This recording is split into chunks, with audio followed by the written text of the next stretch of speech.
Euzu billahi mineşşeytanirracim. Bismillahirrahmanirrahim. Kul ya ibadiyellezine asrafu ala enfusihim la taqnatu min rahmetillah. İnnallaha yaghfiruz-zunuba cemi'a. İnnehu huvel gafurur rahim. Kur'an-ı Kerim'in Zümer suresinin 53. ayəsidir. Ayənin zahiri mənası budur ki, ey Peyğəmbər, mənim özlərinə israf etmiş bəndələrimə de. Allahın rəhmətindən məyus olmayın. Allah Teala bütün günahları bağışlayar. Çünki Allah Teala bağışlayan və mehribandır. Çox bağışlayan və çox mərhəmətlidir. Ayənin zahiri budur. Amma bu ayənin elə dərin mənası var və mənasını eşidəndə insanı qəhər boğur, insanın kövrək duyğuları oyanır ki, Allah Teala necə mərhəmətlidir, necə alicənabdır. Ayədə iki ifadə var. Bir ifadə budur ki, Allah Teala demir ki, ya Peyğəmbər, mən sənə əmr edirəm ki, özlərinə israf etmiş bəndələrə, özlərinə israf etmiş şəxslərə de. Quran-ı Kərimdə belə ifadələr var.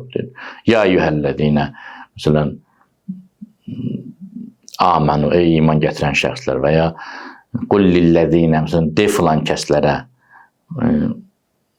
qalə lilləzīnə kəfəru, məsələn, kafirlərə dedi fəsər.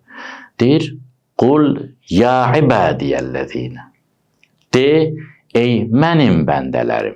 Bu mənim bəndələrim ifadəsi Quran-ı Kərimdə həmişə mərhəmət, mehribanlıq ifadəsi olur. Məsələn, Bəqərə surəsində buyurur ki, İzə sələkə ibadi anni fə inni qaribun ucibu da'vətəd-da'i izə da'ani.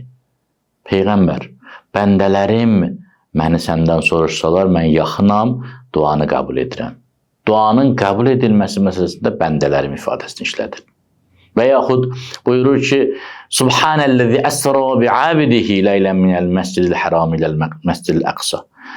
Pak və ucadır o Allah ki, öz bəndəsini Məscid-i Həramdan Məscid-i Əqsaya apardı gecə ilə. Məhəbbət nişanəsi, Meyrac ayəsi. Və yaxud Musa aleyhissalamın Firona münasibətində, müraciətində deyilir ki, Ən əddu iləyyə ibadəllah. Allah bəndələrini ver mənə. Kölə eləmsən Allahın bəndələrini. Azad elə, ver mənə Allahın bəndələrini. Mən Allahın nümayəndəsiyəm. Allahın bəndələri ifadəsi. Və yaxud Fəcr surəsində buyurur, Fədxuli fi ibadi vədxuli cənnəti. Daxil ol mənim bəndələrimin zümrəsinə və mənim cənnətimə. Yəni mərhəmət, yəni mehribanlıq ifadəsi. Burada da ən qatı cinayətkarlara Allah Teala buyurur, mənim bəndələrim. Haradan çıxardıram ən qatı cinayətkarlar ifadəsini? Ayənin davamında. Əl-ləzīnə əsrafu alə ənfusihim. Günah eləməkdə israf edənlər, günah eləməkdə həddi aşanlara de ki, mənim o bəndələrim ki, günah etməkdə həddi aşıblar, həddən təcavüz ediblər, o qədər günah ediblər ki, günahı israf eləyiblər. Yəni bunlar sıravi günah eləyənlər deyil. Bunlar elə insanlardılar ki, o qədər çox günah ediblər ki, o qədər şiddətli günah ediblər ki, hətta Allahın rəhmətindən özlərini məyus görürlər. Ona görə Allah buyurur, La təqnətu min rəhmətillah. Özünüzü məyus görməyin, ümidsizləşməyin. Siz hər nə qədər qatı cinayətkar olsanız da mənim bəndələrimsiz. Mən sizə qayıdış yolunu həmişə açıq saxlayıram. Mərhəmət və bağışlanma yolunu həmişə açıq saxlayıram. Əzizlər, siz elə bir qazi, hakim, məhkəməni idarə edən hakim tanıyırsınızmı ki, müttəhimlər kürsüsündə oturan müttəhimə müraciət edib desin ki, mənim balam, mənim əzizim, xoş gəlmirsən bu müttəhimlər kürsüsünə. Mənim əzizim, tövbə eləsən mən səni bağışlayacam. Tanıyırsınız belə bir hakim. Allah Teala nə buyurur?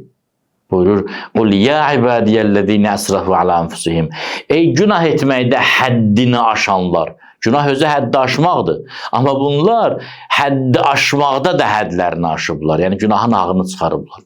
Ey günah etməkdə həddi hüdudu aşanlar. Amma siz mənim bəndələrimsiz. Siz mənə mənsubsuz. Ya ibadiyəl-ləzīnə əsrafu alə ənfusihim. Ey mənim günah etməkdə həddi aşan bəndələrim. La taqnatu min rəhmətillah. Allahın rəhmətindən məyus olmayın. İnnəllaha yəğfiruz-zunuba cəmi'a. Niyə məyus olmayaq ilahi? Buyurur çünki ümumiyyətlə innə gələndə ərəb dilində, Quran-ı Kərimdə adətən səbəb bildirmək üçündür. İnnəllaha yəğfiru zunubə cəmi'a. Həqiqətən Allah Teala bütün günahları bağışlayar, təbii ki, tövbə ilə, qayıtmaq şərti ilə. Çünki məsələn şirki Allah tövbəsiz bağışlamaz. Başqa ayədə var ki, Allah Teala buyurur ki, İnnəllaha la yəğfiru ən yüşrəkə bihi və yəğfiru ma dunə dalikə limən yəşə. Allah Teala ona şərik qoşmağı əfv etmir, başqa günahları əfv edir. Burada tövbəsizdir. Amma bu ayədə Zümər 53-də buyurur İnnəllaha yəğfiru zunubə cəmi'a. Allah bütün günahları bağışlayar. Yəni tövbə etsən şirki də bağışlayar.